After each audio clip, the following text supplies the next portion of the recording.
19 December 2025 திருவருகை கால வெள்ளி நற்செய்தி வாசகம். லூக்கா எழுதிய தூய நற்செய்தி வாசகம். ஆண்டவரே மாட்சி உமக்கு. யூதேய நாட்டில் ஏறுது அரசனாக இருந்த காலத்தில் அபியா வகுப்பை சேர்ந்த செக்கரை என பெயர் கொண்ட ஒருவர் இருந்தார்.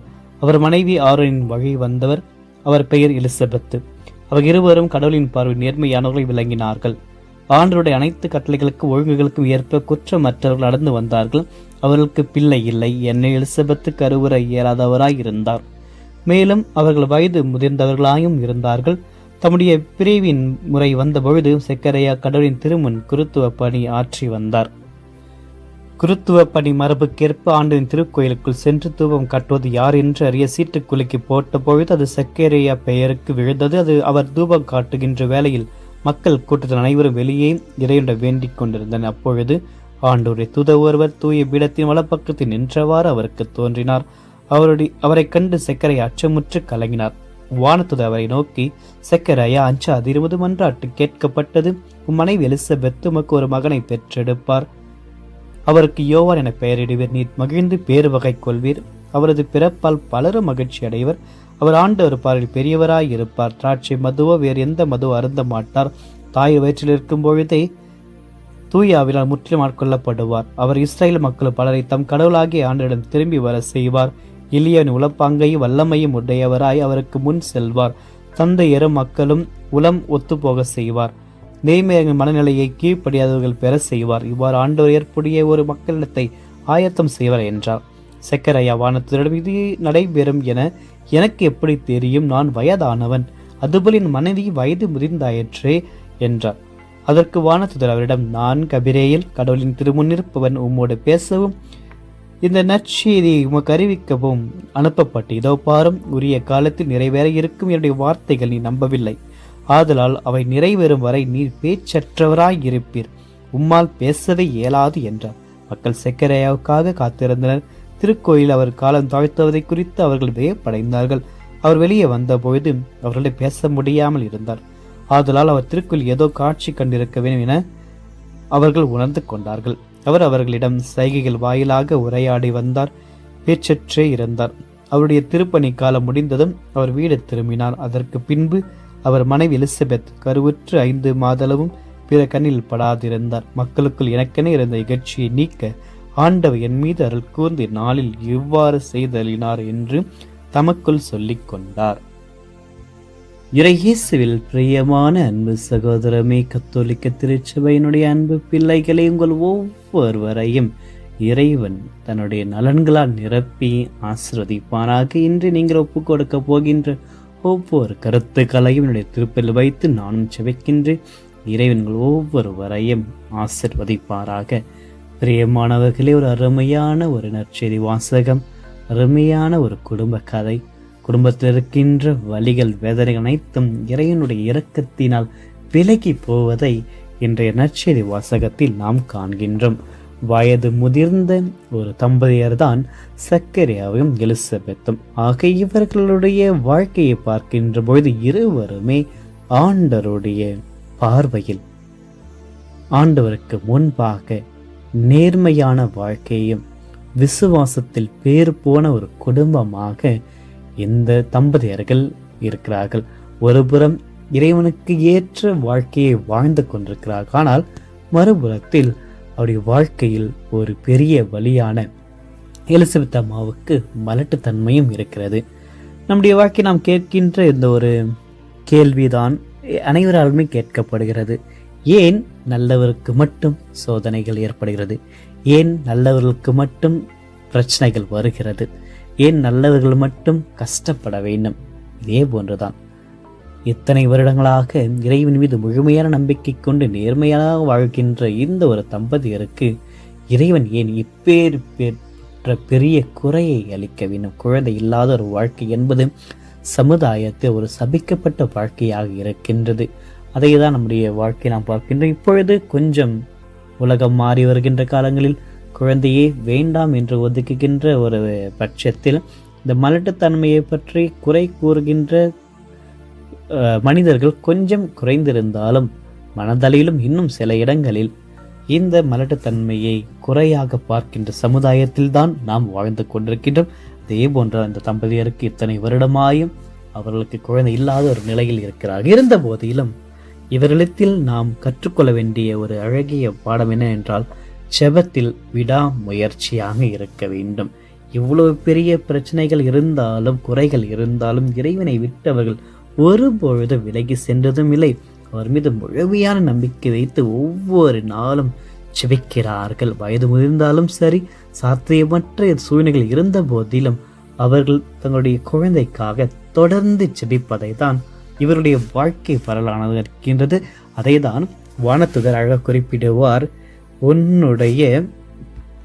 உமது மன்றாட்டு கேட்கப்பட்டது, சக்கரையா அஞ்சாது என்ற ஒரு வார்த்தை. அதாவது இவர்கள் செபித்து கொண்டிருப்பதை இது நமக்கு நிரூபிக்கின்றது. ஆக ஆண்டவருடைய நேரம் எப்பொழுதுமே சரியான நேரமாக, சரியான நேரத்தில் சரியான வகைகளை கொடுப்பதும் நலன்களால் நிரப்புவதும் இறைவனுக்கு உரித்தான ஒரு செயல். ஆக அவர்கள் அந்த இறைவன் மீது முழுமையான நம்பிக்கை வைத்தார்கள், தொடர்ந்து செபித்தார்களாக. அதனால் மகிழ்ச்சியையும் எலிசபெத்தினுடைய தாழ்மை குணமானது ஆண்டவருக்கு முன்பாக பல நலன்களை பெற்றெடுத்து ஒரு குழந்தை பெற்றெடுக்கின்ற ஒரு பாக்கியத்தை வயது முதிர்ந்து இருந்தாலும் இறைவன் அவர்களுக்கு அளித்திருக்கின்றார். நம்பிக்கையில் விடாமுயற்சி இருந்தார்கள், செபத்தில் ஆழ்ந்திருந்தார்கள். ஆனால் ஒரு சிறிய மாறுபட்ட ஒரு குணத்தையும் இந்த நட்சத்திரம் பார்க்கின்றோம், சந்தேகம். செக்கரையா சந்தேகப்படுகின்றார், இறைவனுடைய திட்டத்தில் சந்தேகப்படுகின்றார். இறைவனுக்கு எதிராக சந்தேகப்பட்டு மொழிந்த அந்த வார்த்தைகளால் அவர் மீண்டுமாக கட்டப்படுகின்றார். 9 மாதங்கள் இறைவன் அவரை அமைதியான நிலையில் கொண்டு வைத்திருந்தார். அது ஒரு விசுவாச குறைவாக இருந்தாலும் பின்னால் வரப்போகின்ற ஒரு மாபெரும் நற்செய்தியான யோவானுடைய பிறப்பை, அந்த பிறப்பை அறிவிக்கின்ற ஒரு நபராக செக்கரையுடைய அமைதியான இந்த 9 மாத அமைதியானது இருக்கின்றது. ஆக இந்த 9 மாதங்களும் செக்கரையா தன்னுடைய வார்த்தைகளை இறைவன் மீது கொண்டு வந்த சந்தேகத்தை தாண்டி இன்னும் அதிக அளவில் அவர் நம்பிக்கை வைக்கின்றார். அதுதான் நாம் செக்கரையாவுடைய வாயானது திறந்த உடனேயே மிகப்பெரிய ஒரு புகழ் பாடலை அவர் பாடியிருப்பதை நம்ம நூக்காலட்சி நாம் காண்கின்றோம். ஆக பிரியமானவர்களே, அது அவருடைய குரலுக்கான ஒரு தயாரிப்பு. அவர் இருந்த அமைதியானது இறைவனுடைய புகழ் பாடுவதற்கான அந்த குரலுக்கான தயாரிப்பாக இருக்க வேண்டும். எனவே அவருடைய குரலிலிருந்து யோவான் ஆண்டவருடைய குரலாக, பாலைவனத்தில் ஒலிக்கப்படுகின்ற குரலாக மாறுகின்றாகவே இறைவன் மீது நம்பிக்கை வைக்கின்ற பொழுது ஏற்படுகின்ற எந்த ஒரு சோதனைகளாக இருந்தாலும் அதற்கான ஒரு பலனை இறைவன் வைத்திருப்பார் என்பதை நாம் புரிந்து கொள்ள வேண்டும். ஆக இன்றைய நாளில் நாம் இறைவன் மீது நம்பிக்கை வைத்து விடாமுயற்சியாக அவர் மீது நம்பிக்கை வைக்கின்ற பொழுது, தொடர்ந்து ஜெபிக்கின்ற பொழுது, எப்பேற்பட்ட குறைகளாக இருந்தாலும் இறைவன் அதை நிறைவேற்றி தருவார். இறைவன் சரியான நேரத்தில் சரியான செயல்களை என்னுடைய வாழ்க்கையில் நிகழ்த்த நம்பிக்கையில் இந்த நாள் முழுவதும் இறைவனிடத்தில் ஒப்படைப்பும் நம் ஒவ்வொருவரையும் நலன்களால் நிரப்பி நமக்கு தேவையான வேண்டுதல்களை இறைவன் தக்க சமயத்தில் அளிப்பார் என்ற நம்பிக்கையில் நாம் இந்த சக்கர குடும்பத்தோடு இறைவனிடத்தில் செபிப்போம். ஆமென். மன்றாடுவோமாக. என்றும் வாழும் எல்லாம் வல்ல இறைவா, இந்த நாளிற்காக உமக்கு நன்றி கூறுகின்றோம். கடந்த இரவு முழுவதும் எங்களுடன் இருந்து எங்களுக்கு ஒரு பாதுகாப்பான இரவை அளித்தேரே, அந்த ஒரு பாசத்திற்காக உமக்கு நன்றி கூறி உம்மை ஆராதித்து வணங்கி உமக்கு நன்றி அறிந்த தோத்திரம் செய்கிறோம். ஆண்டவரே, இந்த நாளில் எங்கள் ஒவ்வொருவரையும் மேல் மேலும் ஆசீர்வதித்து எப்பொழுதும் உங்களுடைய சிறகுகள் நிழலில் நாங்கள் வாழ எங்களுக்கு எல்லா கிருபையும் அளித்தலும். இந்த நாளில் இந்த நற்செய்தி சிந்தனையுடன் எங்கள் ஒவ்வொருவரையும் பலப்படுத்தினீரே.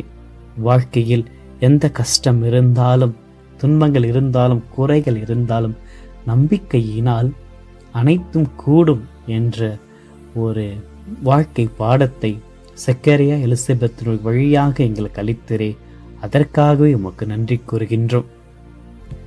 ஆண்டவரே, இன்று நாங்கள் சக்கரையா எலிசபெத்து வாழ்ந்ததை போன்று உம்முடைய கட்டளைகளை கடைபிடிக்கின்ற பிள்ளைகளாக நாங்கள் வாழ, உமக்கு முன்பாக நாங்கள் குற்றமற்றவர்களாக நடக்க எங்களுக்கு உதவியாக வரும். வாழ்க்கையில் வழக்கமான காரியங்கள் சாதாரணமாக எங்களுக்கு தோன்றுகின்ற பொழுதும் ஒவ்வொரு தருணத்திலும் உம்முடைய தெய்வீக பிரசன்னத்தை உணர்ந்து உமது கட்டளை நிறைவேற்றுகின்ற வாய்ப்புகளை நாங்கள் தேடி எங்கள் ஒவ்வொருவரையும் நீர் நிறைவாக ஆசீர்வதிக்க உம்மை நாங்கள் கண்டு கொளர எங்கே செயல்பு என்பதை காண எங்களுடைய கண்களையும் எங்களுடைய இதயங்களையும் திறந்து உங்களுடைய திட்டத்தை நிறைவேற்ற எல்லா கிருபையும் எங்களுக்கு புரிதல். ஆண்டவரே, எங்களை தீமையிலிருந்து பாதுகாத்து எங்களுடைய வாழ்க்கை முடிவுகளை சரியான நேரத்தில் எடுக்க எங்களுக்கு உதவியாக வாரம். ஆண்டவரே, இன்ற நாளில் எங்களுடைய ஆழமான ஆசைகளையும் நீண்ட காலமாக பதிலளிக்கப்படாது இருக்கின்ற ஜெபங்களையும் மீண்டுமாக உம்மிடம் ஒப்படைக்கின்றோம். உம்முடைய சரியான நேரத்தை நாங்கள் எதிர்நோக்குகின்றோம்.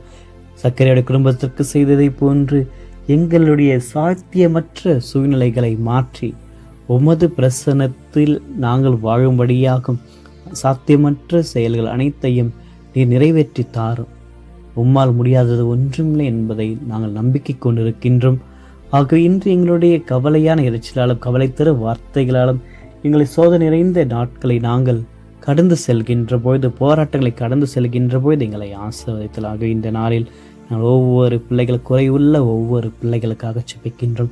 உடல் அளவிலும் மனதளவிலும் குறைவுள்ள ஒவ்வொரு பிள்ளைகளை நாங்கள் நினைத்து பார்க்கின்றோம். ஆண்டு இன்று கருவறை இயலாது இருக்கின்ற ஒவ்வொரு பிள்ளைகளை ஆசீர்வதித்தல். திருமணமாகி பல வருடங்களாயும் குழந்தை பேர் இல்லாது இருக்கின்ற பிள்ளைகள் ஒவ்வொருவரையும் கரத்தில் வைத்து ஜெபிக்கின்றோம். அவருடைய கருவை, அவருடைய உடலை நீ நிறைவாக தொட்டு ஆசீர்வதித்து ஒரு அழகிய கருவை, யோவான் கருவை அந்த எலிசபெத் அம்மா கழித்ததை போன்று, ஆண்டவர் இயேசுடைய கருவை மரியன்னை கழித்ததை போன்று இன்று கருவறை இயலாதிருக்கின்ற ஒவ்வொரு பிள்ளைகளுடைய கருவறையை திறந்து ஒரு பிரசன்னத்தில் ஒரு அழகிய குழந்தையை அவர்களை திருளும். மேலும் பலவிதமான கருப்பை சிக்கலில் இருக்கின்ற ஒவ்வொரு பிள்ளைகளை ஆசிரியர் கருப்பைகளுடைய கட்டிகளை நீக்கியறலும். பலவிதமான பெண்கள் சம்பந்தமாக இருக்கின்ற நோய்கள், மாதவிடாய் பிரச்சனை இருக்கின்ற ஒவ்வொரு பிள்ளைகள் அனைவரையும் அன்பு கரத்தினால் தூக்கி பலப்படுத்தி தொட்டு ஆசீர்வதித்தருளும். உடைய சிறகுகளில் அவர்களை பராமரித்து எந்த விதமான குறைகளாக இருந்தாலும் அனைத்திலும் அதிலிருந்து விடுதலை பெற உம்மீது முழுமையாக நம்பிக்கை வைக்க, உம்மிடம் இடைவிடாது ஜெபிக்க எல்லா பிள்ளைகளையும் வலிமையுட்டியருளும். ஆண்டவரே, ஜெபத்தால் முடியாதது ஒன்றும் இல்லை, உம்மால் முடியாதது ஒன்றும் இல்லை என்று உணர்ந்து குறையுள்ள இருக்கின்ற ஒவ்வொரு பிள்ளைகளை எங்கள் ஒவ்வொருவரையும் ஆசீர்வதித்து, உடலாலும் மனதாலும் எங்களை ஆசீர்வதித்து உமது பிரசனத்தை நாங்கள் கண்டறிய எங்களுடைய வாழ்க்கையில் ஒரு அதிசயத்தை உருவாக்க, இந்த நாளில் பல அதிசயங்கள் நாங்கள் கண்டறிந்திட எங்களை ஆசீர்வதித்து எங்களை பொறுமையை ஆழப்படுத்தி உமது அன்பின் மகனுடைய வருகையை நாங்கள் எதிர்நோக்கி அவருடைய பிரசன்னத்தினால் நலன்களால் நிரப்பி இந்த நாள் முழுவதும் உம்மிடத்தில் நாங்கள் இருக்க எங்களை ஆசீர்வதித்தருளும். எல்லாமல்ல இறைவன் தந்தை, மகன், தூயாவி எங்கள் ஒவ்வொருவரையும் நிறைவாக ஆசீர்வதிப்பாராக. ஆமென்.